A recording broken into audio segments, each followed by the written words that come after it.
অনন্ত মহারাজ, আপনার উদ্দেশ্যে বলছি, আপনি যেভাবে নেতাজি সুভাষচন্দ্র বোসকে গালিগালাজ করেছেন, কুমন্ত্রণা করেছেন, ওনাকে দেশদ্রোহী বলেছেন, আপনার লোকেরা ওনার মূর্তি ভেঙেছে, আপনি কে?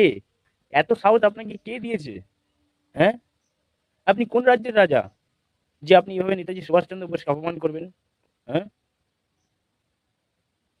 আপনার সাহস থেকে আমি অবাক হয়ে যাচ্ছি যে এইভাবে আপনি একটা দেশ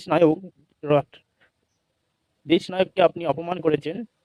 হ্যাঁ, আপনি বিজেপির সাংসদ হতে পারেন, আপনি দেশের দলের নেতা হতে পারেন, কিন্তু নেতাজি সুভাষচন্দ্র বোস হলো নেতাদের নেতা। উনি এই দেশের নায়ক, ফ্রিডম ফাইটার। আপনি ওনাকে অপমান করেছেন, এর শাস্তি আপনারা পাবেন। আর যারা যারা আপনার সঙ্গ দিচ্ছে তারাও শাস্তি পাবে। আমরা ভারতীয় জনতা আপনাকে ছেড়ে দেবো না, ঠিক আছে? তা ভাববেন না যে আপনি এটা করে বেঁচে যাবেন। বন্ধুরা, এই ভিডিওটা শেয়ার করে দিন, যাতে সবাই দেখতে পারে, দেখে এনার শাস্তি আবেদন করতে পারে। ধন্যবাদ।